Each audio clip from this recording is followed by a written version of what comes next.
자, 나는 이거 교육과정을 가지고 있거든요. 교육부 고시 제2022 33호 별책 5 이렇게 되어 있습니다.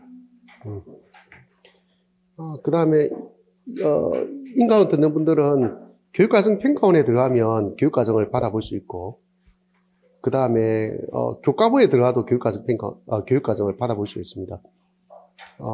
거기 보면 별책으로 되어 있는 거 찾으면 국가교육과정을 볼 수가 있습니다. 그 다음에 우리가 초등학교까지는 볼 필요 없잖아요. 왜 그죠? 여러분들 받고자 하는 사람들은 PDF 파일로 된 걸 받아가지고 아마 중학교 거부터 해서 고등학교 선택교육과정 다 보지 말고 그 뒤쪽에 진로나 이런 것들은 필요 없잖아요. 왜 그죠? 그거 빼버리고 하면 양이 뭐 그렇게 많은지는 잘 모르겠습니다. 그죠? 그렇게 해서 보면 될 것 같고, 그 다음에 이거는 내가 작년에 만들어둔 건데 여러분들 오늘 이거 줬거든요. 여기 보면 거의 있는 그대로 그냥 끌고 오다시피 필요 없는 거 그냥 아예 이것까지 봐야 돼 싶은 건 다 버리고, 알겠죠? 버리고 이제 새로 정리한 거라서 기존 한번 좀 본 사람들이라면 그렇구나 라고 생각하면 되거든요. 그죠? 되고, 처음 보는 사람은 2022 개정 교육과정이 이렇게 생겼구나 하는 정도로만 이해하면 될 것 같습니다. 될 것 같고, 그 다음에 내가 전체적인 개요를 쭉 이야기하고 있는 중입니다. 그 다음에 이걸 굳이 책이 없다 하더라도 그냥 이 프린트물 봐도, 그죠? 상관없겠다는 생각이 듭니다. 이 순서를 쭉 한번 보면 2022 개정 교육과정에서 1쪽에 보면 공통교육과정이라고 되어 있잖아요. 그죠? 예. 공통교육과정으로서 국어 이렇게 나와 있습니다. 우리의 교육과정은 크게 보면 공통교육과정과 선택중심 교육과정으로 되어 있습니다. 이게 교육과정기부터 조금씩 차이가 나거든요. 차이가 나는데 공통교육과정과 선택중심 교육과정이다. 그거 아시면 될 것 같고, 우리는 중등은 이 교육과정 자체가 시험에 나오지 않아요. 임용시험에, 그죠? 나오지 않습니다. 근데 초등은 이 교육과정 자체가 시험에 나옵니다. 그래서 교육과정을 거의 달달다 외우듯이 그렇게 해야 되거든요. 그러니까 여러분들은 이걸 외우고 어떻게 할 필요가 없습니다. 알겠죠?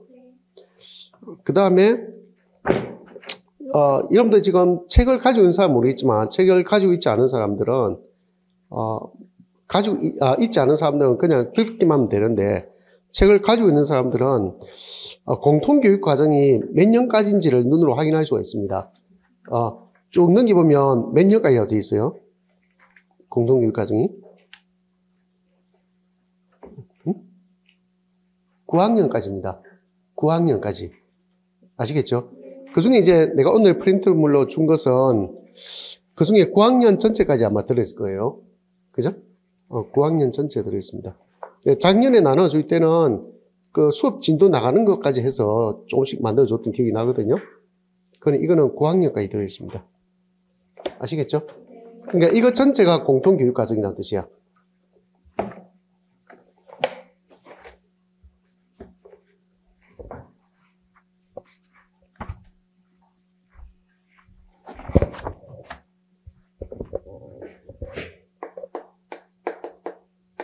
공통교육과정이 있고, 정확한 명칭은 선택중심교육과정입니다. 교육과정이 되어 있고, 이 공통교육과정은 몇 학년까지? 9학년까지 되어 있고, 그러면 선택중심교육과정을 보면 여러분들 여기 보면 일반 선택 과목이라고 들어있거든요. 일반 선택 과목이 있고, 그 다음에 쭉 넘겨보면 진로 선택 과목이라고 있습니다. 뭔지 알겠죠? 일반 선택 과목, 진로 선택 과목이 있고요. 그 다음에 쭉 넘겨보면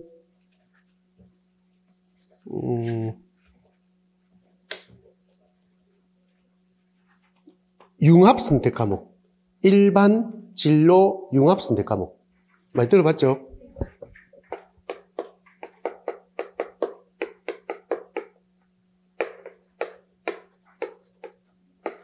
자, 이 세 가지로 들어있습니다. 우리는 이 진로 빼고 융합 빼고 그죠? 굳이 보지는 않습니다. 그러면 일반 선택 과목. 일반 선택 과목을 쭉 한번 넘겨보면 제일 앞에 뭐가 나오냐면 화법과 언어라고 하는 것이 나오고, 그죠? 한번 적어볼게요.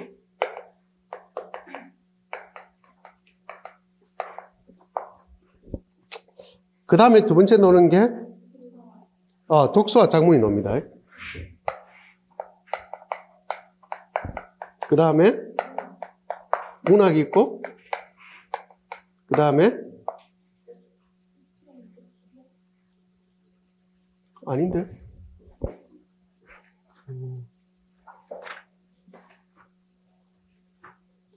독서와 작문, 문학, 끝이구나. 그죠? 네, 끝입니다. 그 다음에, 잠깐만, 이건 어디에 속하지? 공통국어. 공통국어가 있거든요. 1학년 2학기, 그죠? 고등학교 1학년. 이거 어디에 포함시키더라? 선택주기 교육과정의 공통과목으로 속한다. 맞죠? 여기에 이제 공통과목으로.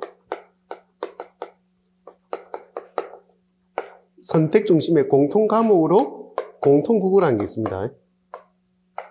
1이 있고 2가 있습니다. 알겠죠? 1과 2가 있고, 그 다음에 공통교육과정의 1학년부터 9학년까지는 뭐라고 그래요? 국어라고 이야기합니다. 아시겠죠? 그래서 여기는 국어라고 이야기하고, 이거는 공통국어 1, 2 이렇게 이야기합니다. 그래서 우리는 그냥 묶어서 그냥 국어라고 이렇게 일반적으로 이야기합니다. 알겠죠? 국어라고 이야기하고. 그래서 고등학교 올라가면 새로 생기는 교과서는 아마 공통국어 1, 2라는 명칭으로 생길 가능성이 높습니다. 그 다음에 이게 이전 교육과정에는 화법과 언어로 묶인 게 아니고 화법과 작문으로 묶였었고, 그죠? 그 다음에 독서는 따로 있었고, 그죠? 그 다음에 언어와 매체라고 해서 따로 있었잖아요. 왜? 그죠? 따로 있고, 그 다음 문학 이렇게 따로 있었잖아요. 왜? 맞죠? 그렇게 있었는데 이게 약간 좀 체계가 좀 달라졌습니다. 그죠? 이상하죠, 좀? 그래서 나도 적응이 안 돼. 쓰면서 왜 언어가 없지? 라고 생각하면서 쓰니까. 아시겠죠? 그 다음에 또 특이한 게, 우리가 보통 문법이라고 생각하잖아요. 왜? 그죠? 문법이라고 생각했는데, 2022 개정 교육과정에서는 문법이 자기 과목을 잃었습니다.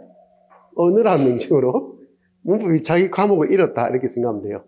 언어라고 굉장히 큰 개념으로 들어왔다라고 생각하면 될 것 같습니다. 이해됐죠? 이게 큰 개념이다 생각하면 될 것 같습니다. 그 중에 지금 프린트물이 있는 것은 여기까지다, 그죠? 여기까지 내용이다라고 보면 되겠습니다. 그 다음에 이 체계를 좀 알아야 되니까,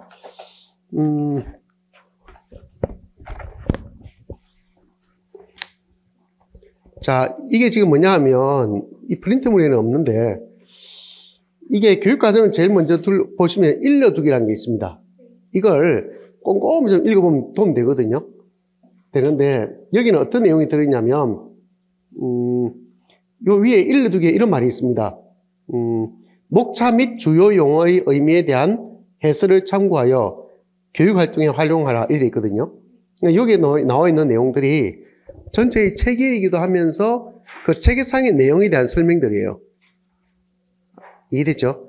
체계상의 내용에 대한 설명이다라고 보면 됩니다. 자, 예를 들어서, 우리 프린트물로 볼 때, 공통교육과정 국어라고 되어 있고, 교육과정 설계의 개요라고 되어 있잖아요. 그죠? 그러면서 개요가 쭉 나와 있잖아요. 그죠? 프린트물에 그리 되어 있잖아요. 왜? 근데 일러두기에는 교육과정 설계의 개요를 뭐라고 설명하냐면, 이렇게 설명해요. 그러니까 교과 또는 교과목 교육과정의 설계 방향에 대한 개괄적인 소개다라고 되어 있고요. 개괄적이란 거야. 그러면서 교과 또는 교과목과 그 총론의 연계성, 교육과정 구성 요소, 교육과정 구성 요소에 보면 영역이나 핵심 아이디어나 내용 요소 이런 게 들어가거든. 다시 그 교육과정 구성 요소 간의 관계나 교과 역량 등을 설명하고 있다. 이렇게 돼 있어요. 지금 여러분들 내가 이렇게 읽어도 머릿속에 안 들어온다는 거 다 알고 있거든요. 알고 있는데, 여러분들이 기억할 것은 뭐냐면, 요 일러두기에 보면 이 속에 들어있는 기능들이, 목차상의 기능들이 그냥 나온 게 아니고 나름대로 의미를 가지고 나왔구나라고 생각하라는 거야. 아시겠죠? 의미가 있구나라고 생각하면 돼요. 그 예를 들어서 사실 이게 시험에 안 나온다 했습니다. 시험하고 상관없는 이야기인데 보면 이 프린트물에 보면 이런 말이 나오죠. 국어과 교육 과정에서는 무슨 영양, 그죠? 굉장히 많은 영양을 설정해 놓고 있잖아요. 왜? 그죠? 여러분들 교육학을 때 배웠었겠지만, 그죠?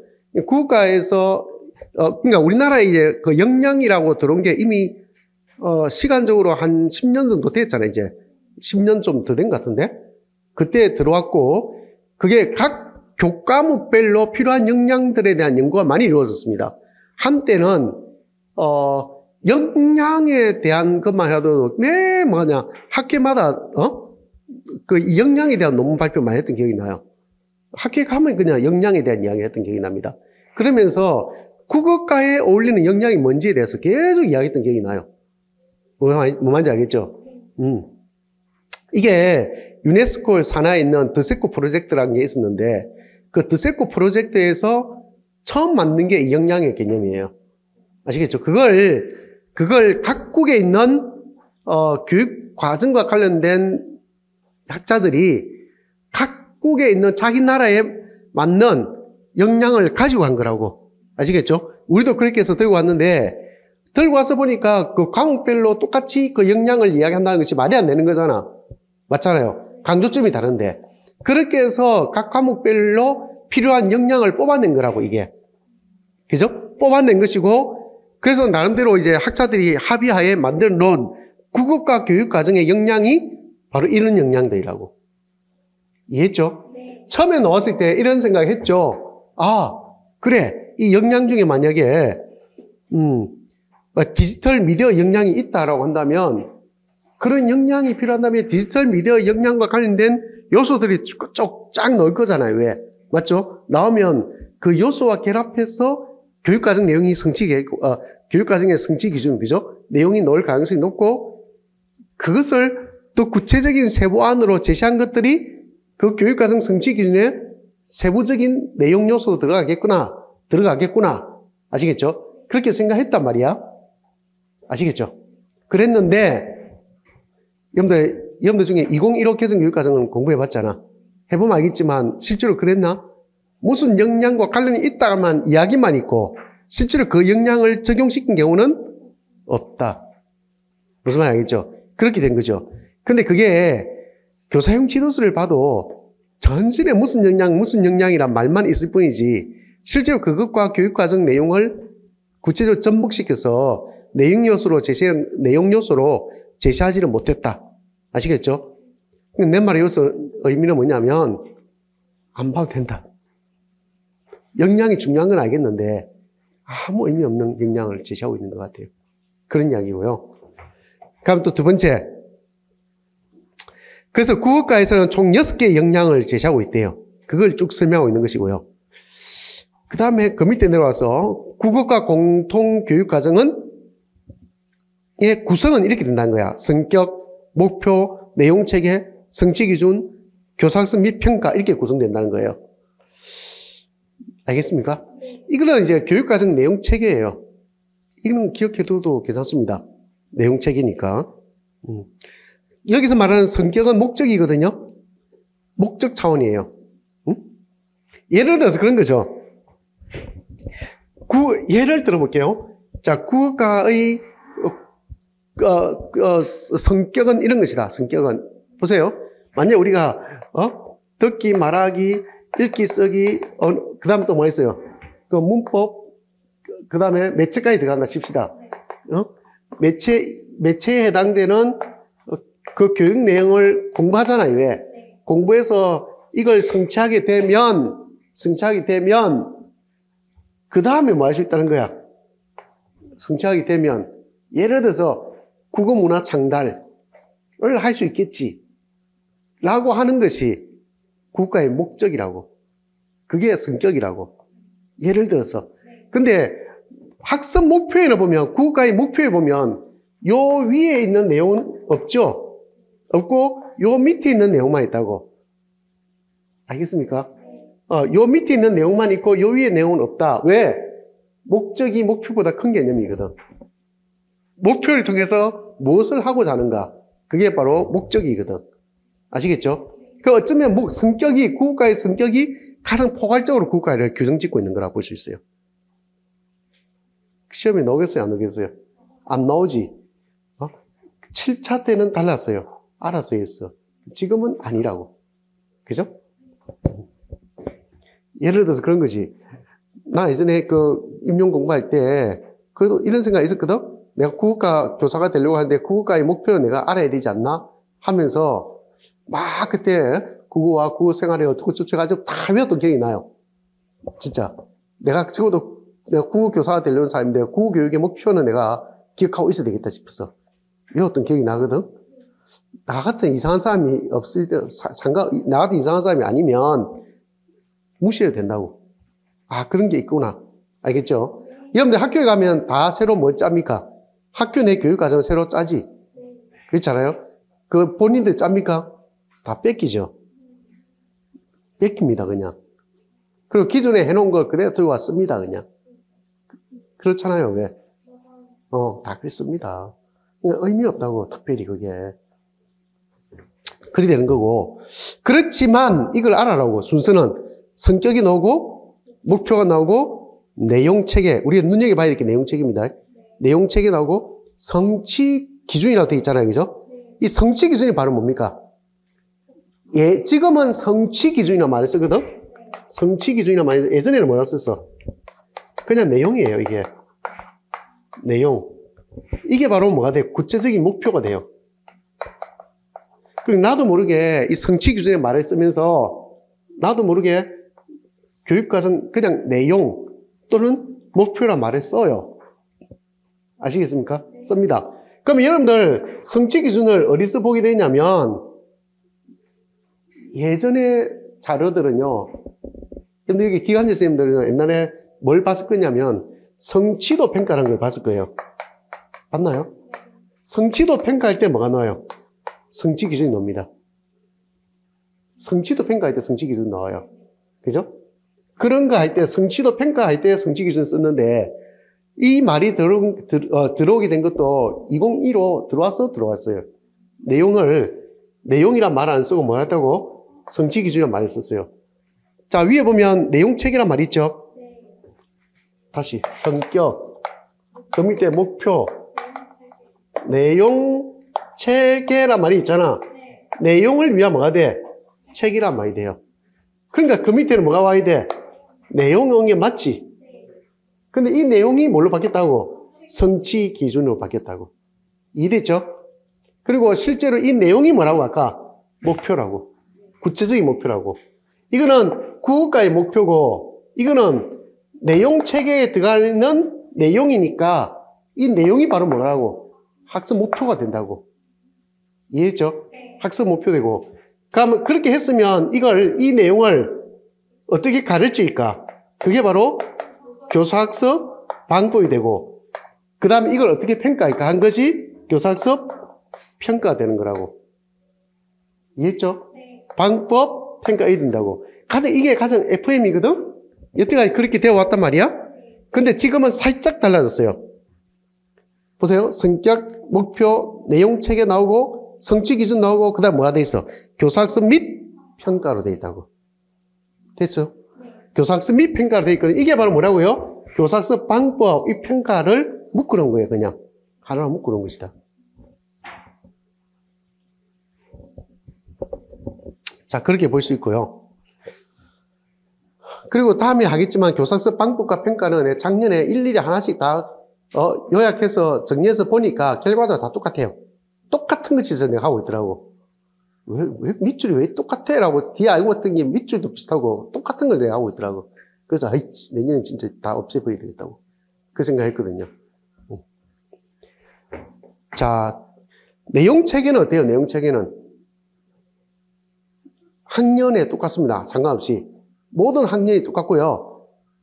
내용 체계는 다 똑같고 영역도 별 차이 없습니다. 똑같습니다. 알겠죠? 영역과 학년 상관없이 내용 체계는 똑같습니다. 근데 이거는 그까지만 똑같아요. 공통교육과정의 내용 체계가 똑같다는 거야.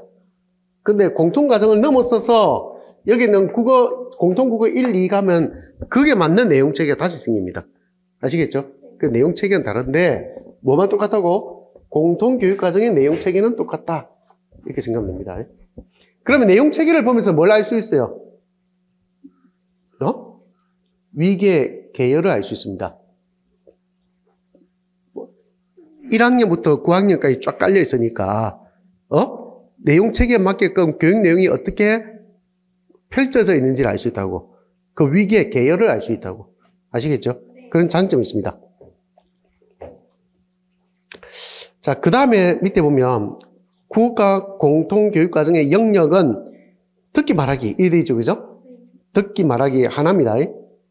듣기 말하기, 읽기, 쓰기, 문법, 문학, 매체 6개 영역으로 설정되어 있다. 이해했죠? 6개 영역입니다.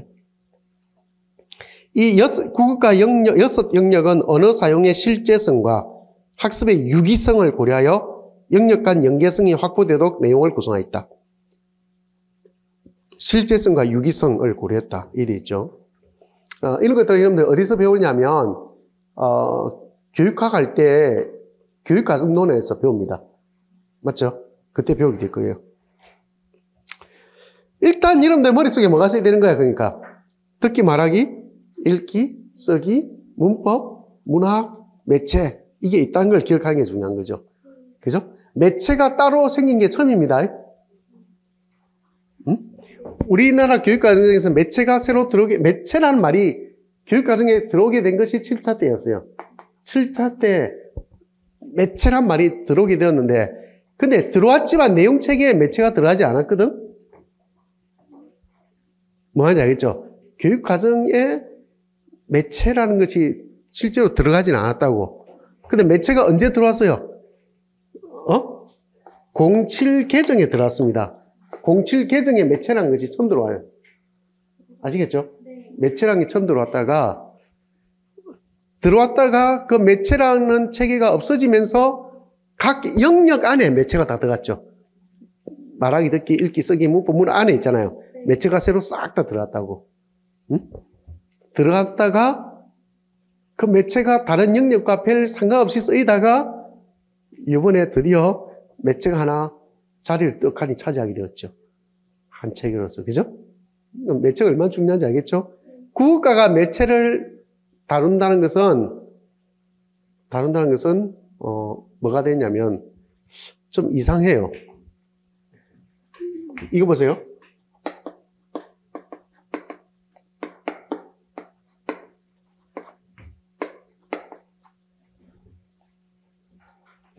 이 용어상에 좀 애매한 구석이 있어요.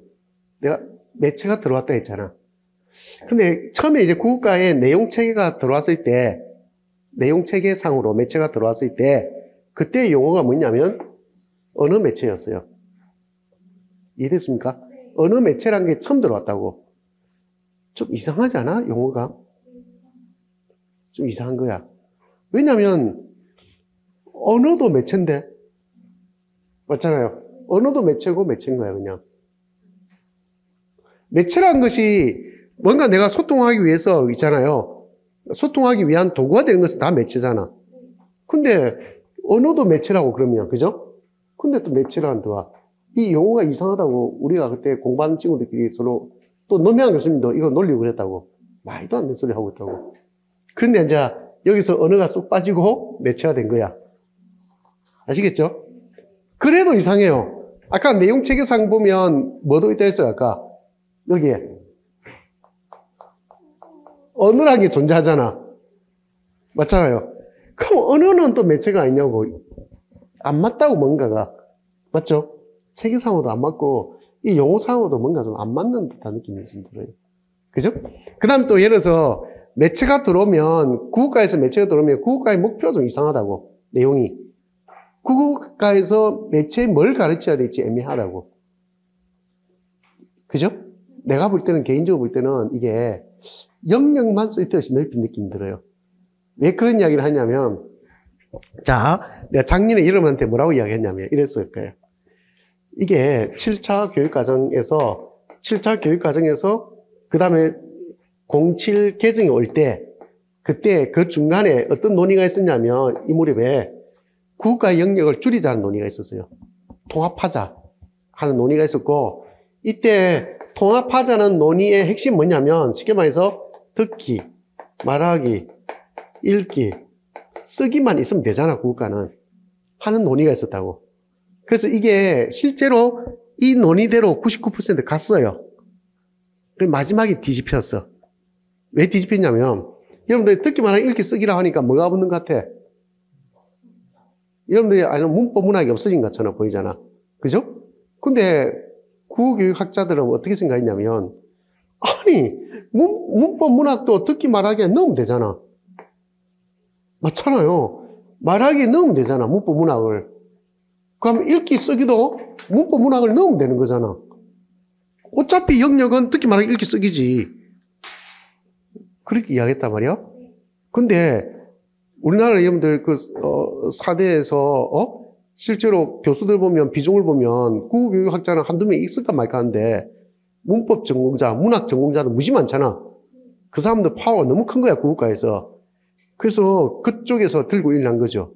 그때 들고 일어나가지고 자기들이 안 된다고 하면서 합의 못 해주고 돼가지고, 그래서 급하게 그 각 국어과 학회, 큰 학회 있잖아요. 학회 회장들끼리 모여서 사바사바 해가지고 다시 유지한 거야, 문법 문학을. 우리는 통탄했습니다, 진짜. 문법 문학 없앨 수 있었는데. 땅을 치고 그때 억울했던 적이 있습니다. 왜 문법 문학을 또 넣어줘야 될지 모르겠다고. 여러분들, 우리나라 4차 교육과정 이정 1, 2, 3, 4점 하더라도 그때 문법 문학이 따로 있었냐면 없었습니다. 없었거든? 근데 문법 문학이 우리나라 교육과정에 언제 들어왔냐면 그때는 심지어는 쓰기와 작문이 있을 정도였어요. 읽기, 쓰기, 작문. 무슨 말인지 알겠죠? 그만큼 쓰기, 작문이 중시였다고. 그런데 우리나라에 문법 문학이 들어오게 된 것은 언제쯤이야? 4차 교육과정입니다.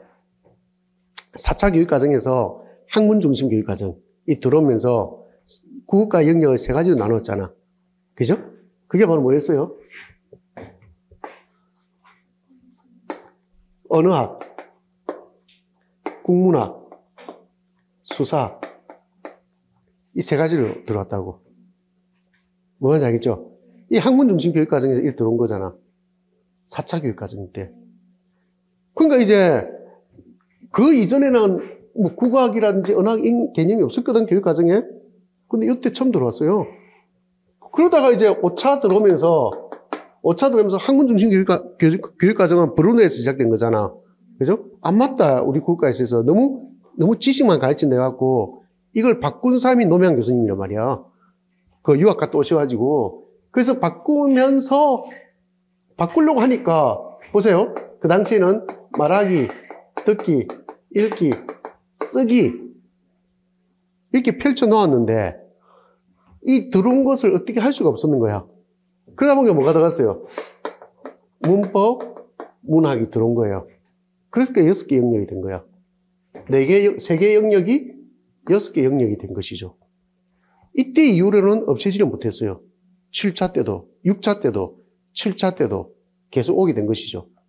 그러다가 어느 시점에 듣기 말하기를 한때 묵자 해가지고, 언제? 2015 개정교육과정에는 5영역이잖아. 5개 영역으로 들어갔다가, 지금 여기에 뭐까지 붙었어요, 이제? 매체가 한 개 더 들어와서 6개 영역 체계로 들어온 것이죠. 뭔 말인지 알겠죠? 나는 여러분들이 뭐 이런 걸 듣기 싫어할 수도 있겠지만 나는 알아야 된다 생각하는 주의거든요. 예전에 7차 교육과정 할 때 내가 교육과정이나 교육론 할 때 있잖아요. 그죠? 나는 특히 강조한 게 뭐냐면 성격, 목표, 교사수 방법 평가 이걸 무지 강조했거든. 근데 우리 수강생들은 무지 싫어했어요. 진짜 싫어하더라고. 지겹다고 이야기하더라고. 근데 나는 왜 이걸 강조하냐면 여러분들이 국어교사가 되려고 하는데 국어의 성격이나 목표에 대한 이야기를 듣지도 않고 그래 공부하면 떳떳하냐고 했던 적이 있어요. 그렇게 떳떳하냐고. 어려서 배워본 적도 없으면서 내가 가르치면 고맙다 생각해야 되는 거 아니야? 맞잖아요. 그런 생각을 했던 적이 있습니다. 하여튼 이런 체계, 구국가의 체계가 저런 게 있다는 것도 모르는 사람이 많아요. 솔직히. 부끄럽지 않나? 응? 우리 집의 역사도 모르면서 지금 현재 내가 사는 게 우리 집의 전부다고 생각하는 게 좀 이상하지 않나요? 그죠? 하여튼 그래요. 너무 산으로 간 느낌 드는데, 자, 그래요. 체계 정도, 여기에, 교육과정, 공통교육과정 체계 정도를 기억해 두는 게 좋을 것 같고요. 그 다음에 국어과 공통 과목의 과정의 영역 정도도 기억하는 게 좋을 것 같습니다. 아시겠죠? 그 다음에 국어과 공통교육과정의 핵심 아이디어는 국어과 영역을 아우르면서 영역의 학습을 통해 일반화할 수 있는 내용을 핵심적인 적으로 진술한 것으로 내용 체계의 설계를 위한 핵심 조직자이다. 이 돼 있잖아요. 왜, 그죠? 이건 어디 있냐면, 요 뒤쪽에 바로 놓으니까, 뭐 뒤에 가서 이야기해 주도록 하겠습니다. 그 다음에 그 밑에, 국어과 공통교육과정의 내용 체계는 지식과 이해, 과정과 기능, 가치, 태도의 세 범주로 구분하여 설정하였다. 이렇게 돼 있죠. 그죠? 이거 무슨 말인지 모르면 뒤에 가서 또 이야기할게요. 그래서 이와 같은 국어과 공통교육과정의 설계 개요는 다음 그림과 같이 나타낼 수 있다 해서 이런 그림을 그려 넣은 거죠. 아시겠죠? 원래 그림 그리기 좋아하는 사람들이 그리지. 사실 별로 무슨 의미가 있죠. 예, 맞잖아. 그 가운데 국어 능력을 뒀잖아. 왜? 국어 능력을 그죠? 두고 그 외곽에 뭘 뒀어요? 국어 능력에 대한 외곽을 각 영역을 뒀잖아. 그 외곽에 뭘 뒀습니까? 응? 내용 체계? 지식 이해라고 하는 내용 체계. 맞죠? 내용 체계의 기준, 범주를 뒀죠. 그러면 제일 바깥에 영향을 뒀죠. 이런 것들이 잘 조화로워야 된다는 뜻을 이렇게 강조하고 있습니다. 이거 미국의 CCSS를 그대로 닮아서 그대로 들고 비슷하게 만드는 거예요, 사실은. 자, 그렇게 해서 이쪽에 프린트물 이쪽에 가보면 성격 및 목표가 이렇게 나옵니다. 읽질 않을 겁니다. 이런 게 바로 성격이다라고 제시해 놓고 있고요. 그 다음에 그 밑에 나의 목표가 이렇게 제시되어 있습니다. 목표를 이렇게 길게 많이 제시하는 것들은 처음 봤어요, 또. 이렇게 돼 있고. 가장 교육과정이 기형적으로 바뀌게 된 게, 사실 뭐, 2015 개정교육과정 이런 거 보면, 무지 기형적으로 바뀌었습니다, 교육과정이. 자, 넘어가고. 그렇게 해서 3쪽에 가보면, 내용 체계 및 성취 기준이 나오잖아요, 그죠? 내용 체계에 보면, 듣기 말하기가 있고, 듣기 말하기가 내용 체계입니다, 이거는. 핵심 아이디어, 아까 이야기했죠? 앞에서. 이게 핵심 아이디어입니다. 그러니까 이 핵심 아이디어 내용이 다 어디 있다는 거예요? 그 밑에 내용 요소 틀에 다 있다, 이 말이잖아. 그러니까 굳이 핵심 아이디어를 알 필요가 없다. 그렇지 않아? 아니, 그게 내가 밑에 다 있다며.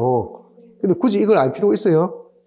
외우고 자시고 하지 말라는 뜻이에요, 제발. 그냥 읽고, 그렇구나라고 생각하라고. 아시겠죠? 아니, 근데 지금 이 개정교육과정에서 기존에 없던 것을 여기 넣었잖아. 넣은 것은 아주 좋은 의미인지 모르겠지만 우리 공부할 때는 별로 의미 없다는 뜻이에요. 이런 것이 강조되는구나 하는 정도만 이해하면 돼요. 아시겠죠? 자, 그러고 나서 이제 이 표가 바로 내용체계고 내용체계의 범주 왼쪽에 보세요. 아까 세 가지 범주가 있다 했잖아요. 왜? 지식 이해, 과정 기능, 가치 태도. 기억하고 있는 게 좋겠죠. 그죠? 이 세 가지가 있는 것입니다. 그렇게 돼 있고, 그 다음에 오른쪽 위가 바로 뭐가 있어요? 가로 쪽에.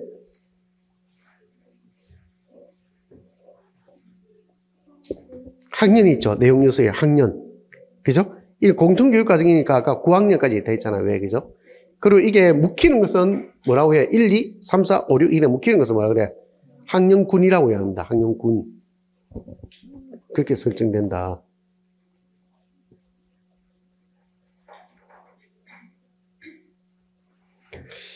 자, 됐죠? 그 다음에, 저 뒤에 넘겨보면 듣기 말하기부터 해서 문법 문학까지 쭉 있고요. 몇 책까지 다 있습니다. 있고, 그 다음에 9쪽에 가보면 이제 뭐가 나와요? 성취 기준이 나오죠. 그죠? 내용 체계, 그 다음에 예전에 내용이 랬습니다. 이 성취 기준이 나오고. 성취 기준은 우리가 딴 걸 볼 필요 없으니까 중학교 1, 2, 3학년 거 먼저 봅니다. 그럼 듣기 말하기 이렇게 나오잖아요. 왜? 그죠? 근데 듣기 말하기 하고 성취 기준을 보니까 이상한 기호가 있죠? 대괄호로 묶여가지고 9901-01이라 돼 있잖아. 그죠? 이거 의미를 좀 봐야 되는데 이 군은 뭘 할 때? 학년군을 말합니다. 학년군. 7, 8, 9학년군이라는 뜻이야. 군은. 이해됐죠? 메모해 두세요. 까먹습니다.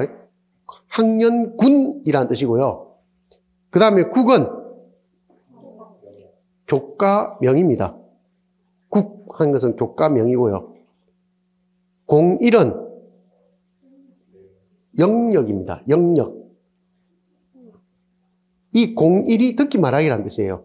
영역이고 다시 01이라 돼 있잖아. 이 01이 순번입니다. 01, 02, 03, 04. 아시겠죠? 네, 이렇게 짜여졌습니다. 그럼 우리는 그 밑에 있는 이 일종의 분류 코드만 보면 알 수 있죠. 이걸 명칭이 뭐냐면 분류 코드예요.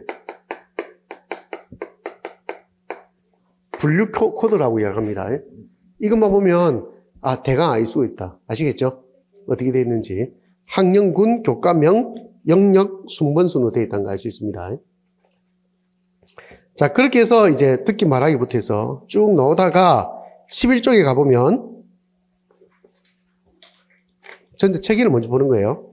11쪽에 가보면 듣기 말하기에 대한 성취 기준 적용시 고려사항이 나와요.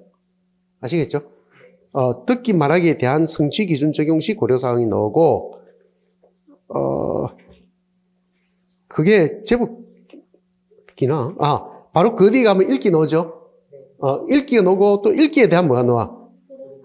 또 고려사항이 나오고, 그렇게 나오다가 조금씩 들어가 볼게요. 문법까지, 몇 제까지 갖다 치고.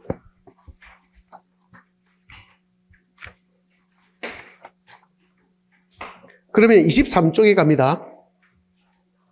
찾았습니까? 23쪽에 가면 이제 뭐가 나와요?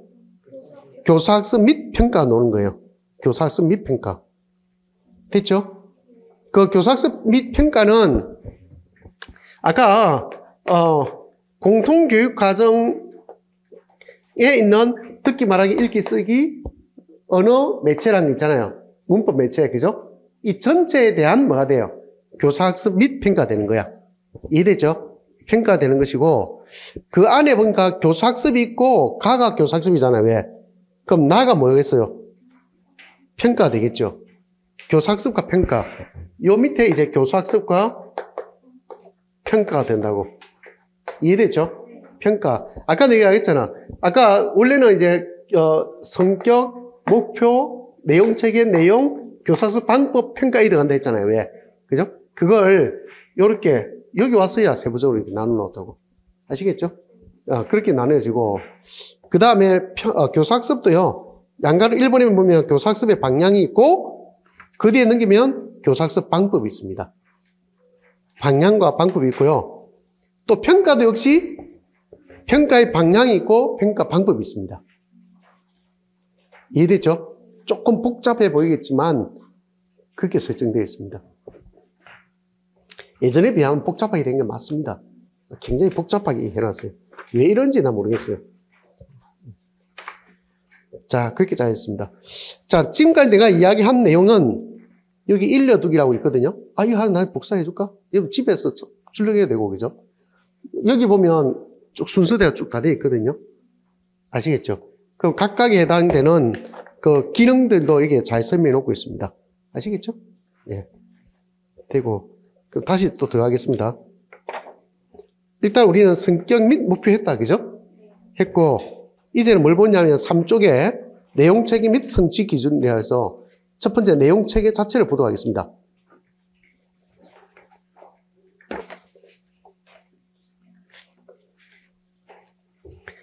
자, 거기 보면 범주에 보면 왼쪽에 범주에 보면 크게 세 가지 범주로 나뉜다 했잖아요.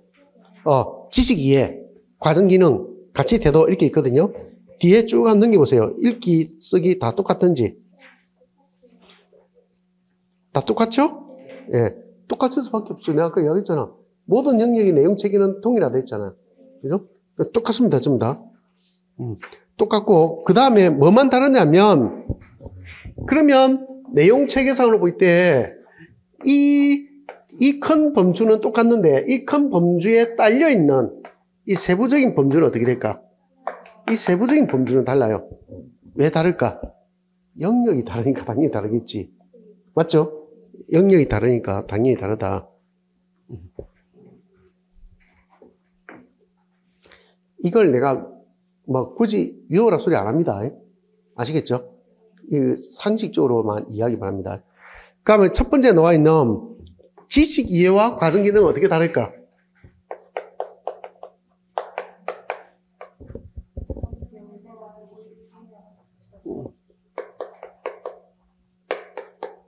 당연하죠. 이 두 개가 바로 이게 더 만약에 표가 있다면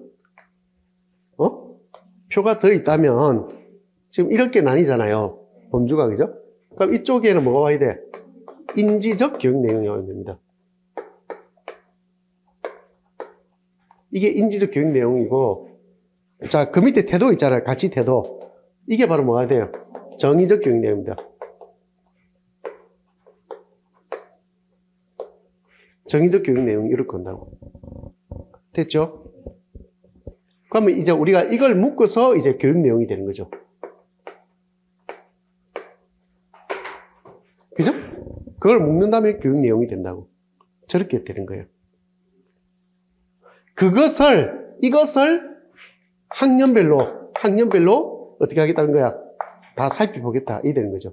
사실은 내가 어제 작업을 하려고 하다가 못하고 만 게 뭐냐면, 지금, 이 체계상으로 본다면 초등학교와 중학교가 듣기 말하기에서 내용 체계가 이렇게 돼 있다는 것을 보여주잖아요. 왜? 맞죠? 여기서 우리는 사실은 초등학교는 뭐 별로 필요 없으니까 빼버린다면 만약에, 그죠? 여러분들이 작업을 할 때 뭐가 더 필요하냐면 오히려 중학교에 들어있는 듣기 말하기와, 그죠?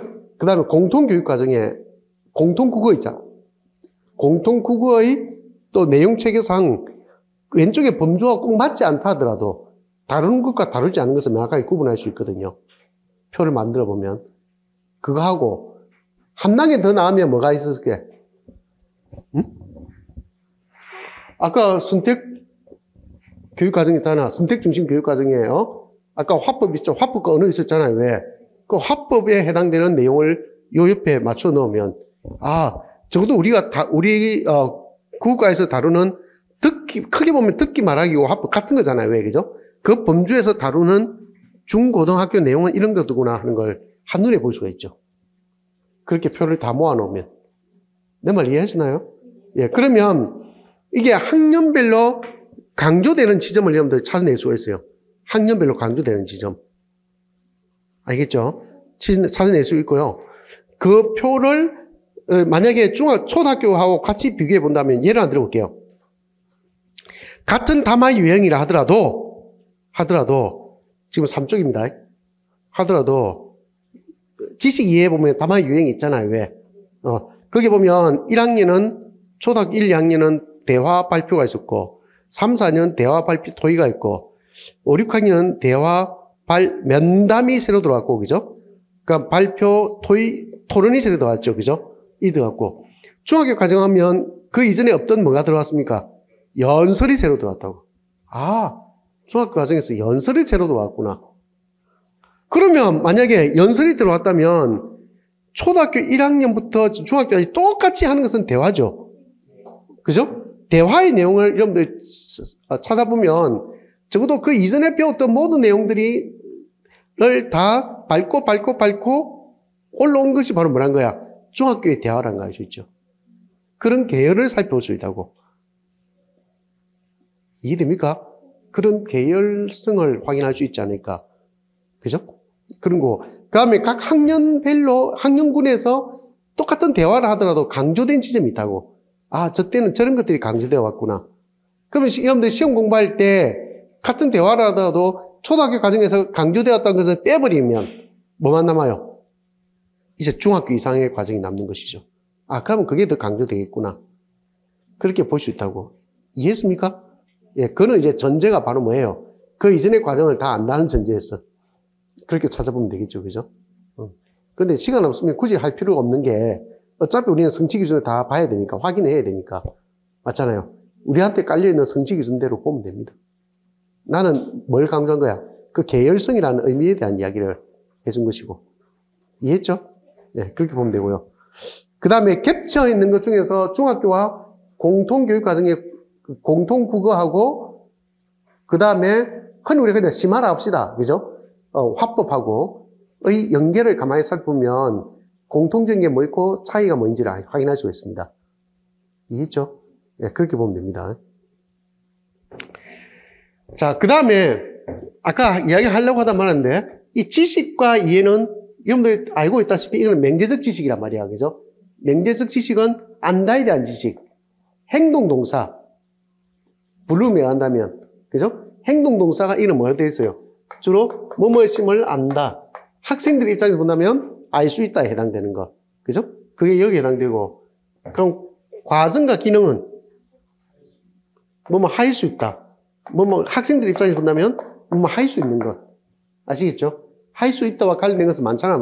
뭐뭐서 파악할 있다, 추론할 수 있다, 뭐뭐 할 수 있다. 무슨 말인지 알겠죠? 그게 여기에 다 들어갑니다. 그래서 이거는 이게 맹제적 지식이라면 이거는 뭐가 돼요? 방법과 절차에 대한 지식. 됐죠? 방법과 절차에 대한 지식입니다. 주로 이제 과정과 기능, 이 기능은 다른 말로 뭐하고 같다 했어요? 전략, 기능 전략, 그 다음에 과정, 이런 게 여기 주로 이루죠. 이해했습니까? 과정과 기능 전략이 여기에 해당된다. 자, 이것들을 묶여서 우리가 인지적 교육 내용이라고, 그러면 정의적 교육 내용은 이 가치, 태도가 들어있잖아요. 왜, 그죠? 이게 바로 정의적 교육 내용입니다. 가치, 태도. 자, 그렇게 나눠볼 수도 있고. 그럼 듣기 말하기는 보니까 지식과 기능, 지식과 이해를 듣기 말하기 맥락, 담화 유형, 이렇게 듣고 있다. 그죠? 이게 가장 어쩌면 대전제가 된단 말이겠죠. 그죠? 반드시 알아야 될 지식이 해당됩니다. 알아야 될 지식이고, 그 다음에 과정과 기능에서는, 예를 들어서, 보세요. 내용 확인, 추론, 평가. 어디서 많이 본 거죠? 아까 우리가 앞 시간에 교육론 할 때, 했잖아요. 그죠? 예, 이렇게 돼 있어요. 내용 확인, 추론, 평가. 아까 발에서 분류해서 온 거라 했잖아요. 왜, 그죠? 바로 그것이고요. 그 다음에 내용 생성, 조직, 표현과 전달은 왜 앞에 것과 뒤에 게 구분되는 것 같아요?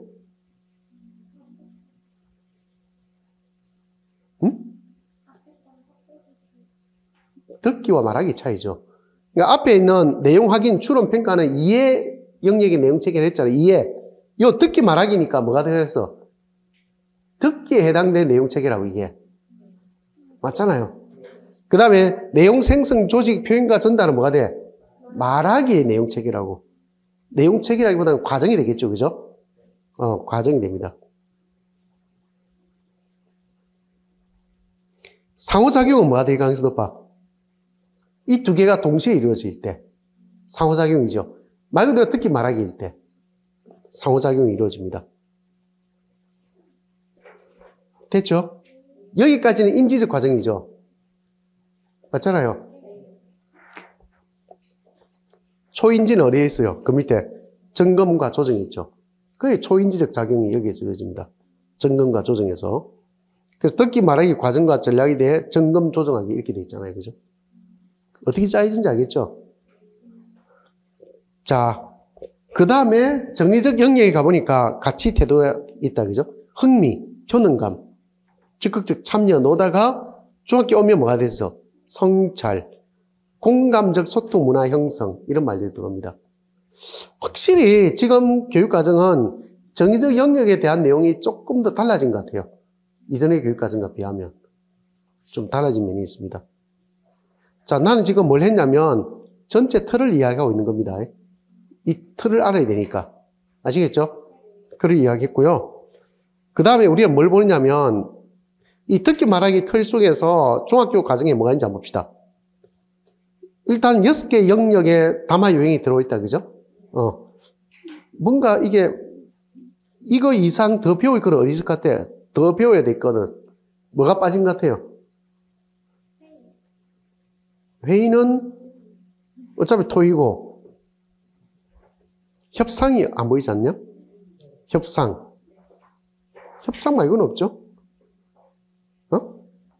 협상 정도 빠져있다, 그죠? 예. 그건 아마 뒤에 가면 나올 겁니다. 그 다음에 듣기 활동에서 주로 뭐가 이루어진지 볼까? 내용 확인, 추론, 평가, 감상에서 의도와 관점 추론하기. 이는 추론 영역이잖아. 논증이 타당한지 평가하기. 이건 평가 영역이잖아. 설득 전략 평가하기. 이것도 평가 영역에 해당되잖아. 맞죠? 그 적어도 중학교 과정에서만큼은 뭐가 없다는 거예요? 내용 확인은 저학년에서 이루어진다는 거 알 수 있죠? 내용 확인 정도는 저학년에서 이루어진다. 이해됐죠? 고학년 정도 오면 추론과 평가 중심이구나 하는 거 알 수 있다. 그죠? 그 다음에 이거 가만히 보면 같은 추론인데, 추론이라는 것이 원래 그런 거잖아. 추론이라는 것이. 추론 이런 거 어디서 배웠냐면 추론적 일기에서 배웠잖아. 그죠? 비어져 있을 때 그걸 맥락에 맞게 뭐 할 수 있는 거예요? 추론하는 거잖아요. 왜? 맞잖아요. 빈 공간을 채우는 거잖아. 그게 추론이잖아. 그렇잖아요. 근데 가만 보면 저학년에는 그런 많이 넣죠. 예를 들어서 5, 6학년에 보면 생각된 내용 추론하기 이렇게 넣잖아. 왜?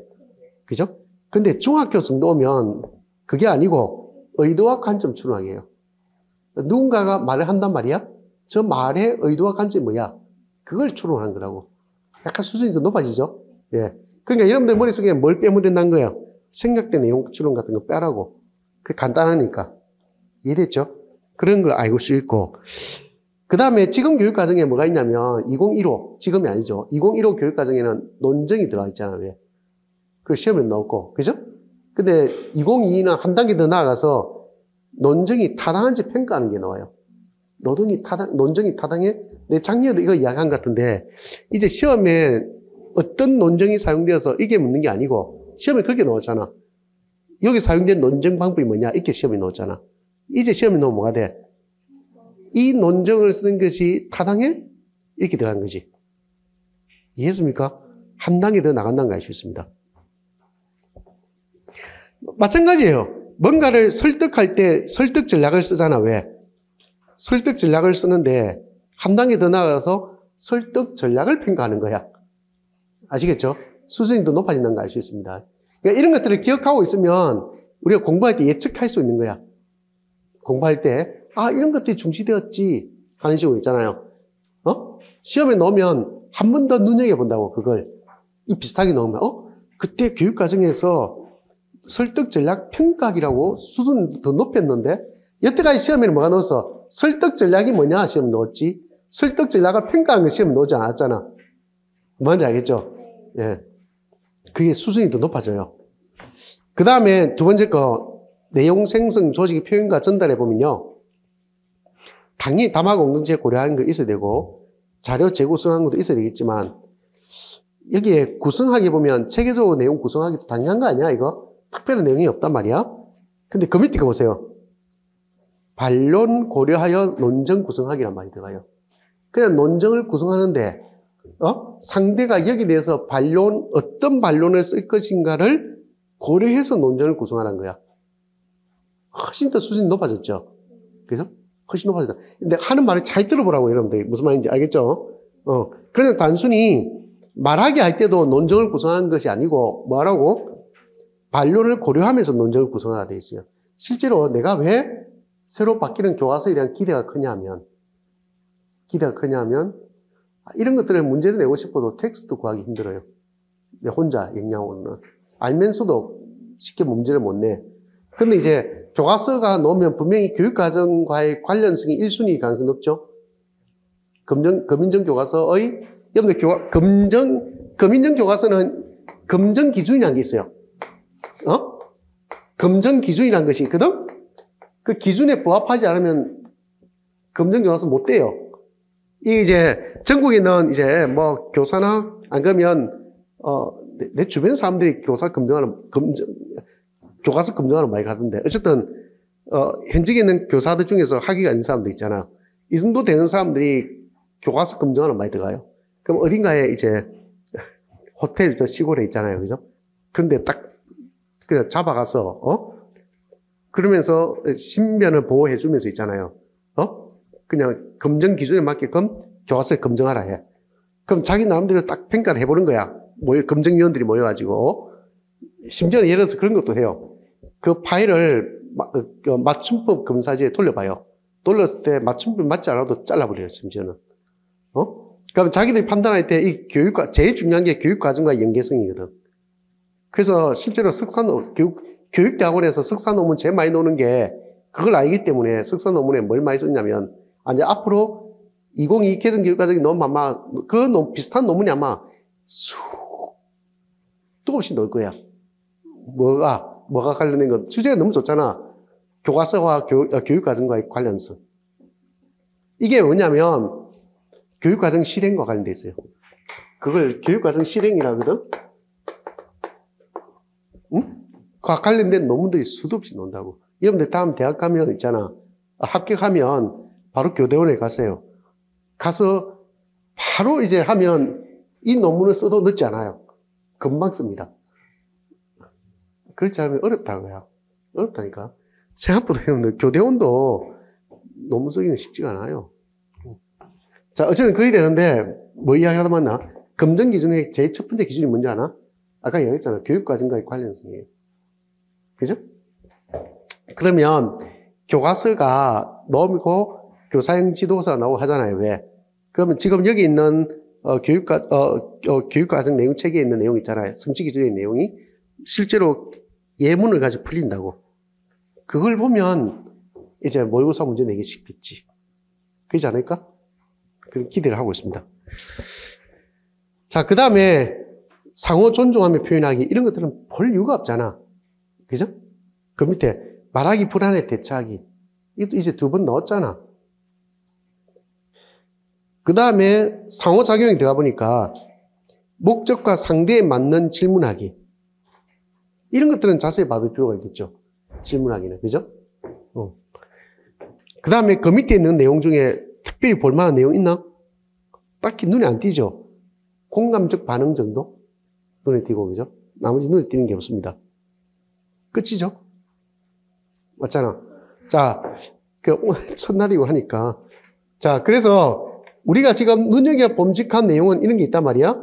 그러면 그걸 실제 성취 기준을 어떻게 뚫려있는지, 어떻게 그게 펼쳐져 있는지 확인해 볼 필요가 있잖아요. 확인해 보도록 하겠습니다.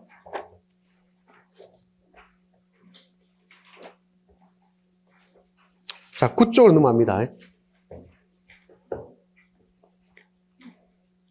넘겼습니까? 예, 9쪽에 가보면, 오늘 듣기 말하기까지만 할 거예요.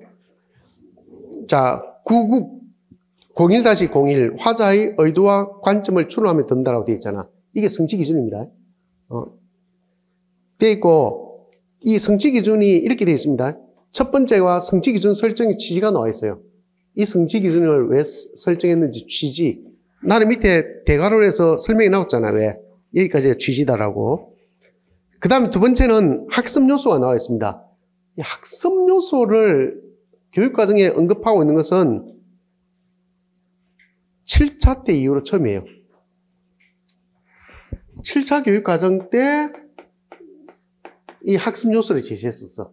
근데 그 이후에, 그 뒤에는 학습 요소가 한 번도 언급된 적이 없어요. 근데 이번 2022 개정 교육과정에서 학습 요소를 언급하고 있습니다. 그러면 여기 있는 학습 요소를 모두 다 가르쳐야 되느냐? 그건 아니겠지. 이런 내용 중에 선별해서 교과서를 구성하겠죠. 그죠? 그게 맞게끔 가르치겠고 할 겁니다만. 일단은 보겠습니다. 여러분들 머릿속에 상상해 보세요. 화자의 의도와 관점을 추론하면 된다가 말이 무슨 말일까? 자, 읽어볼게요.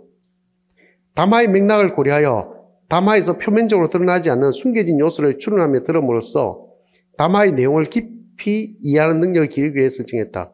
요소 뭐 가져올 내용이 있습니까? 없잖아, 솔직히. 응? 특별히 가져올 내용 없잖아. 그죠? 그 패스하고. 그 다음에 학습 요소를 한번 보겠습니다.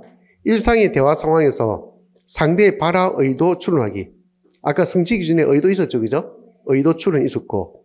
정보 전달이나 설득 등 다양한 목적의 담화에서 여러 가지 정보와 상황 맥락을 고려하여 화자의 숨겨진 의도와 관점, 가치관 추론하기. 이건 미안하지만 밑줄 전부가 하나죠, 사실은. 하나 연결되잖아요. 그죠? 그래서 여기까지 묶었습니다. 이거는 뭐가 있어, 아까? 아까 관점 있잖아, 왜, 그죠? 그러니까 이거 하나 묶이겠죠. 결국 이 학습 요소에서 가지고 있는 것은 이 두 가지인데, 전부 다 보면 뭐가 붙어요, 앞에?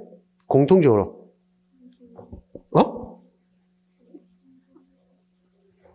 내가 아까 이야기했을 텐데, 대전제가 있다고. 그게 보면, 아까 내용 체계에 보면 지식과 이해에서 대전제가 뭐였어요?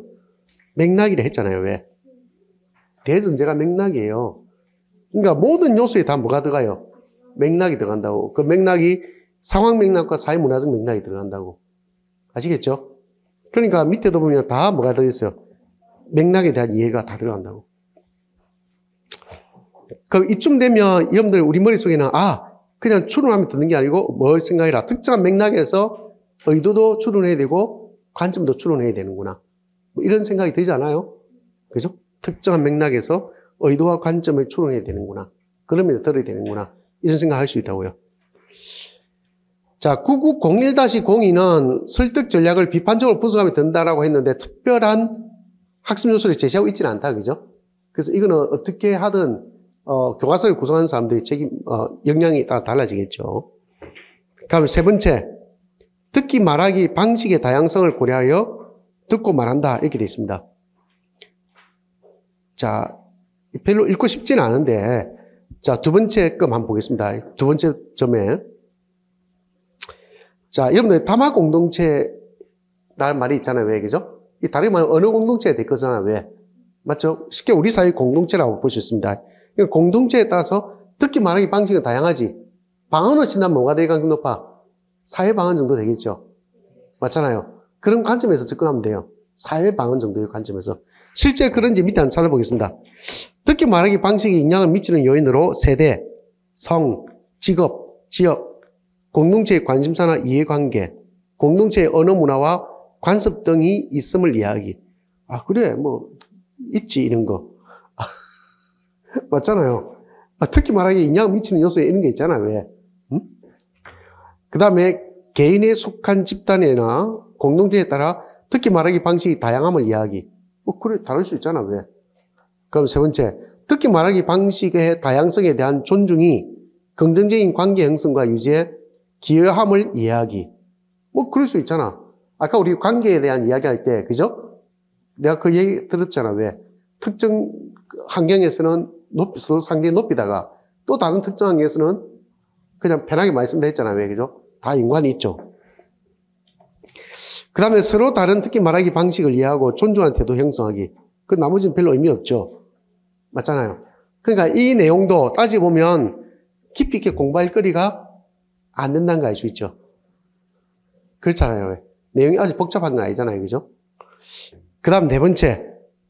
상대의 말을 경청하고 잘 듣고 상대의 감정과 입장에 공감하는 반응을 보이며 대화하기. 대화에서 어떤 대화? 공감적 듣기. 맞죠? 공감적 듣기를 강조한 거다라는 걸 알 수 있습니다. 그럼 우리는 이론적으로 공감적 듣기를 아니까 그래, 공감적 듣기구나 하고 넘어가면 되잖아요. 왜? 그럼 다섯 번째. 면담의 다양한 목적과 상대를 고려하여 질문을 점검하고 효과적으로 면담한다. 이렇게 됐습니다. 이는 면담과 결합시켰지? 아까 이와 관련된 내용이 뭐가 있었습니까?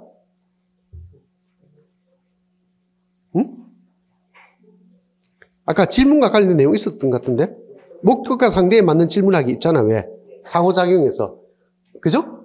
근데 이 성취 기준은 목적과 상대에 대한 질문하기인데 아까 지식 이해가 대전제가 된다 했잖아요. 왜? 면담을 결합시켰다고 볼 수 있죠. 맞죠? 면담을 결합시켜서 목적과 상대에 맞는 질문하기 이렇게 끌고 온 것 같습니다. 이 질문하기는 워낙 다양한 공부거리가 있어가지고 그리고 예전에 질문하기 할 때도 면담할 때도 질문하기 중요하다 했잖아요. 왜? 질문 전략, 그죠? 그런 관점에 접근하면 됩니다. 그래서 쭉 밑에 내려오면 두 번째 밑줄에 보면 다양한 면담 목적과 상대를 고려하여 질문 마련하라 이 돼 있고요. 그 밑에 밑줄에 보면 면담 질문의 내용이나 순서, 진행 방법 등을 조정하여 면담하기. 그러면서 면담 중에 추가 질문하기. 그 다음에 뭐 이 정도죠. 이해했습니까? 그러니까 이거는 결국 뭐와 연관되어 있다고 볼 수 있습니까? 면담과 연관지어서 질문하기니까, 그죠? 이걸 이쪽에서 봐도 되고 뒤에 화법에서 봐도 되죠. 맞잖아요.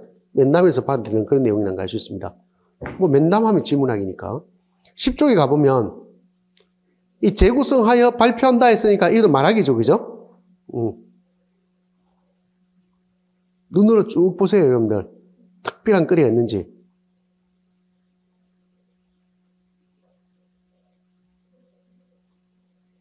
뭐가 있습니까? 특별한 거리가?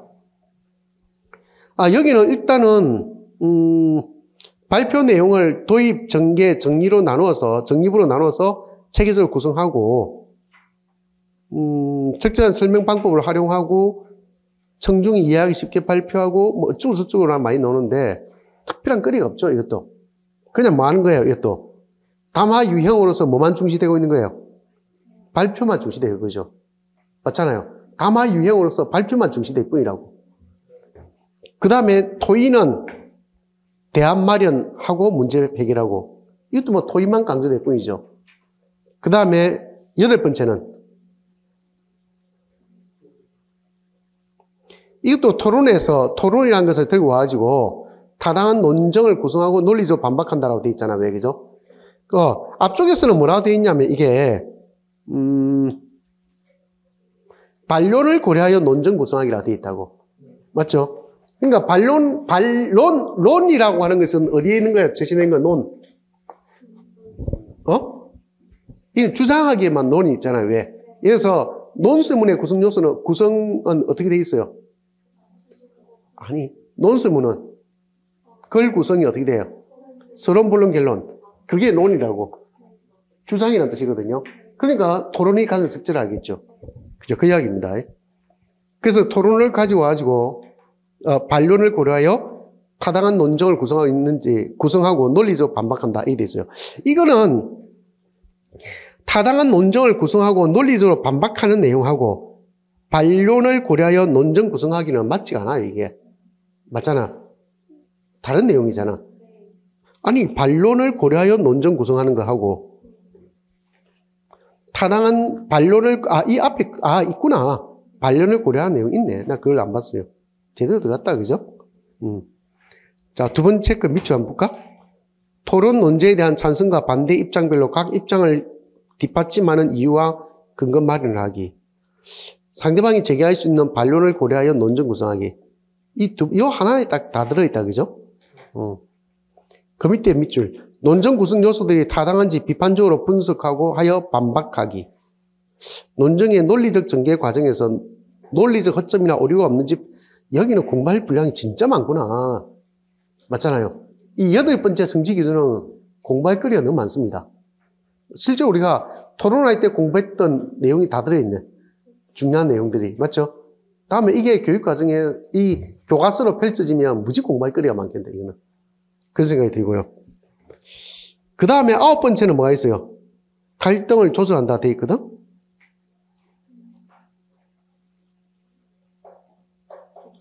응? 비폭력 대화. 맞다. 비폭력 대화와 연관이 있다, 그죠? 그러니까 중간에 어떤 내용이 나오냐면 상황이나 사건에 대한 자신의 감정과 욕구를 진솔하게 표현하기 이런 말이 나오잖아. 그죠? 갈등 조절하고 쉽게 말해서 언어적인 표현을 잘하라 이 말이잖아. 왜 그죠? 그래서 갈등을 악화시킬 수 있는 표현을 경계하기, 상대의 의견과 감정 존중하기 이렇게 돼 있다. 그죠? 이것도 중학교 1학년, 2학년 정도 되는 애들한테는 그죠? 아주 적절한 표현이 되겠다. 애들이 막 하는 말들 속에서 서로 상처 입는 말들이 많이 나오잖아. 왜 그죠? 그럴 때 많이 써볼 수 있을 것 같습니다.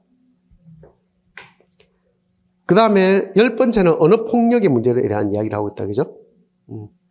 어차피 9번째, 10번째랑 거의 비슷하다. 그죠? 맞잖아. 그 다음에 초인지 이론과 관련된 건데 상위인지 그죠? 이거는 넘어가도 되겠죠? 자, 여기까지가 자 보세요. 아까 내가 우리가 뭐 했냐면 이 듣기 말하기의 내용 체계학 했잖아.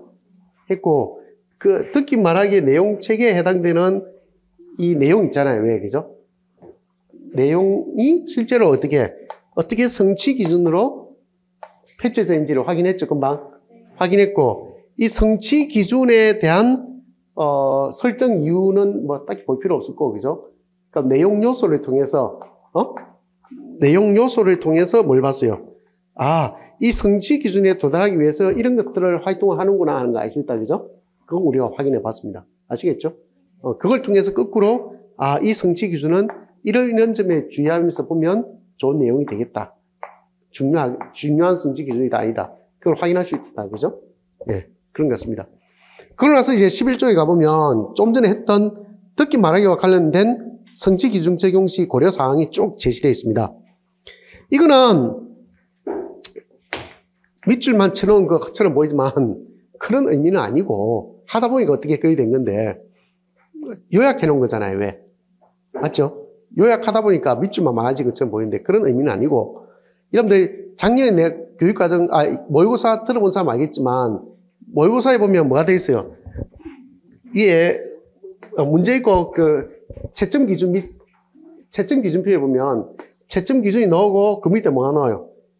관련 출처도 나오고, 그죠? 문제 출처 나오고 관련 교육과정 나오잖아.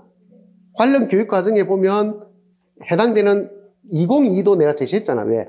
2022에는 이렇게 성취 기준이 나와 있다 했고 2022의 성취 기준에 보면 좀 전에 내용 요소도 있고 필요한 그 경우에는 내용 요소도 제시되어 있고 그 다음에 여기 있는 그 성취 기준과 관련된 적용시 고려사항도 내가 설명해 넣었다는 거예요.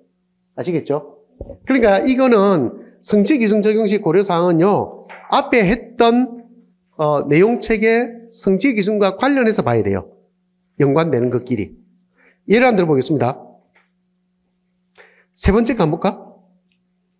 아무거나 찍다 보니 세 번째인데 듣기 말하기의 상호 교습성을 고려하여 듣기 말하기 효과를 통합하고 읽기 쓰기 영역과 상호 연계하여 국어활동을 총체적으로 구현한다 돼 있고 공감하며 듣기는 자신의 감성을 진솔하게 표현하여 갈등을 조정하기와 연계하여 지도할 수 있고 설득 전략을 분석하며 듣기는 어쩌고저쩌고 이런 말이 나오잖아. 자, 그러면 여기서 공감하며 듣기는 뭐하고 연계 지어야 돼? 앞에서. 아니, 성취 기준 몇 번하고 연관돼야 돼?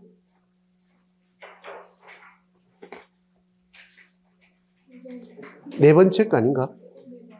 맞죠? 이건 네 번째 것에 대한 이야기를 이렇게 하고 있구나. 이렇게 생각해야 돼요. 따로 분해해서 봐야 돼. 뭐 말인지 알겠습니까? 그렇게 봐야 되고요. 또 예를 들어서 좀 더 내려오면 하나, 둘, 셋, 넷, 다섯 번째 보면 설득 전략을 비판적으로 분석하여 듣기를 지도할 때는 이런 말이 나오잖아. 그거는 설득 전략과 관련된 게 어디 있어요? 두 번째 성취 기준이잖아. 두 번째 성취 기준.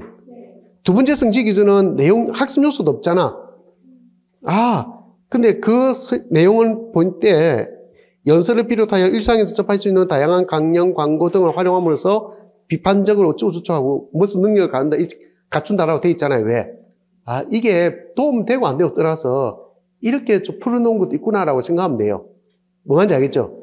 그렇게 해서 하나씩 맞춰본다고. 예를 들어서 밑에서 하나, 둘, 세 번째 점 보면 토론하기를 지도할 때는 반론이나 반박이 사람을 대상으로 하는 것이 아니라 상대의 논정을 대상으로 하는 것을 안내한다. 상대를 존중하는 태도와 감정적으로 대응하지 않고 논리적으로 판단하고 대응하는 자세를 갖도록 한다. 어쩌고저쩌고 이 말이 나오잖아요. 그죠? 이것도 앞에 토론과 관련된 성취 기준의 유의점이야, 이게. 주의사항 정도로 볼 수 있다고. 뭐 말인지 알겠죠? 네, 그렇게 해서 이게 도움되는 내용이다, 안 된다, 내용이다 떠나서 있잖아요. 뒤에 나오는 성취 기준 적용 시 고려사항 그 자체만 보면 의미가 없다고. 아시겠죠? 의미가 없고 앞에 나오는 성취 기준과 내용 체계와 연관지어서 보여야 의미가 있다는 것을 말하고자 하는 겁니다. 이해했죠? 예. 그래서 어떤 것은 성취 기준 적용 시 고려사항에서 조금 더 설명한 것도 있고, 더 설명한 것도 있고, 말 그대로 설명할 때, 성취 기준을 적용할 때 유의점에 초점 맞춰서 제시한 것도 있고요. 뭔지 알겠죠? 형식이 다 똑같지가 않다고. 그걸 여러분들 선별적으로 보면서 필요 없는데 싶으면 그냥 과감하게 꺼버리고, 이 내용은 좀 더 봐야 되겠는데 싶으면 같이 앞에 거와 묶어서 정리해야 된다고. 내 말 알겠습니까? 네, 그렇게 공부해야 될 필요가 있어요. 이것도 영역별 학자들이 다 다르잖아. 그러니까 제시하는 방법도 달라요. 다 다르다고. 이해했습니까? 자, 시간 너무 많이 가서 안 되겠고 지금 1시간 20분이 다 돼가는데, 자, 오늘 들어보세요. 첫날이고 해서 우리 특히 말하기만 한 거야. 그럼 여러분들은 집에 와서 복습할 때 뭘 해보냐면 이렇게 해보세요.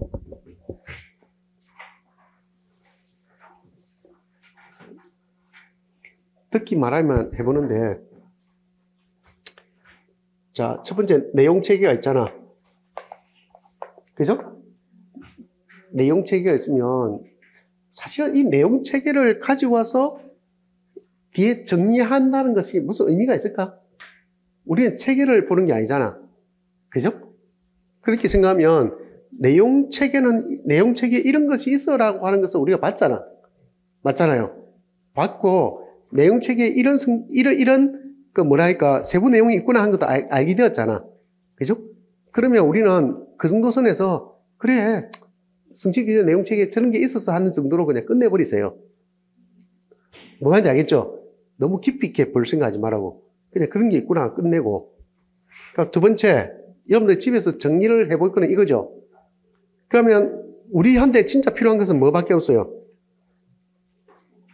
성취 기준이잖아. 맞죠? 그러면 예를 하나 들어볼게요. 예를 들어서 01-01 치사 만약에 있으면 이것의 성취 기준이 이렇게 나오잖아. 맞죠? 넣으면 여러분들 다 쓰지 말고, 그죠? 이 중에서 몇 개 필요한, 밑에 뭐 있어요? 아까 학습 요소들이 있었잖아. 필요한 학습 요소들만 이렇게 정리해 보라고. 알겠죠? 정리해 보고, 그 다음에 이 성취 기준 적용 시 고려사항 있잖아요. 고려사항 중에 필요한 거 있잖아요. 그럼 그것까지 밑에 정리해 보라고. 그러면 적어도 이 성취 기준에 대한 것만큼은 뭐가 돼? 싹 정리해야 되는 거라고. 뭐 말인지 알겠습니까? 그렇게 정리해 보라고.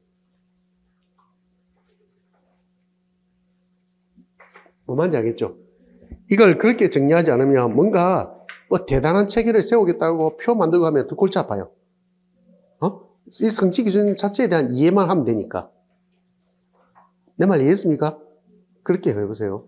그리고 이게 모든 것에 다 적용되는 것처럼 보여도 그렇지는 않아요. 다 적용 안 됩니다.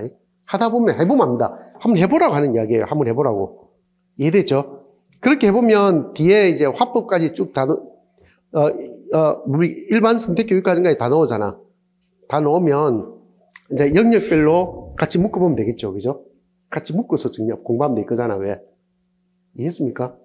그럼 하다 보면 똑같이 이렇게 한 개씩 떼놓고 해보면 어느 시점에 가면 그래 좋아. 발표가 있으면 발표만 뭐 해보는 거야. 발표와 관련된 것만 쫙 한번 모아보는 거야. 내 말 무슨 말인지 알겠죠? 토론이 있으면 이렇게 지금은 이렇게 조각나게 이렇게 정리하겠지만 어느 시점에 가면 토론에 있으면 토론과 관련된 것만 쫙 정리를 하겠지. 그렇지 않을까? 그렇게 해보면 토론에서 중시된 게 뭔지, 어느 쪽에 강조점이 있는지 뭐하는지 알겠죠? 그걸 한눈에 볼 수가 있다고. 내 말 이해했습니까? 예. 이렇게 밖에 정리할 수가 없어요. 딱히 공부할 방법이 없어요. 그래서 우리는 오늘 특히 말하겠으니까 다음 주에 읽기 들어가고 그죠? 쭉 가겠지만 순서대로 그렇게 가겠지만 어디까지 할지는 모르겠지만 이런 과정을 거쳐서 교육과정 전체를 한번 보겠다는 데 의의를 두도하겠습니다. 아시겠죠? 예.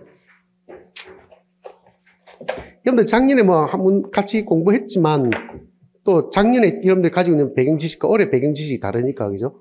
조금 더 여러분들이 더 새롭게 보이지 않을까 하는 그런 생각도 들고, 올해 처음 하는 분들은 여러분들 태어나서 교육과정 처음 보는 사람도 있을 수 있고 또 저런 게 있구나 하는 또 새로운 느낌도 들게 할 테니까 하겠지만 굳이 내가 시간이 없어 죽겠는데 저걸 할 필요가 저것까지 해야 될까 하는 생각이 드는 사람이라면 나라면 이렇게 말하고 싶어요. 하지 마라 그냥. 알겠죠? 안 해도 됩니다 진짜.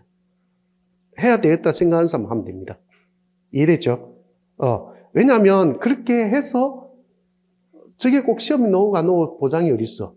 라고 생각하면 안 한 게 맞고, 나는 저렇게 해서라도 강조점이 뭔지 확인하고 싶어 하는 사람이라면 한 번쯤 해보는 것도 의미가 있다. 그런 생각이 듭니다. 그리고 나는 미안하지만 특별히 장담 못하겠다. 뭐가 옳은지는. 능력껏 그냥 하는 겁니다. 이해하시죠? 내가 무슨 말인지 알겠죠? 예, 그냥 그렇게 해보세요. 정리를. 그래서 뭔가 그 속에 중요한 뭔가 해답이 있으면 좋은 것이고, 그죠? 해도 별로 의미 없으면 그냥 그런 것이고, 이래 되죠. 알겠죠?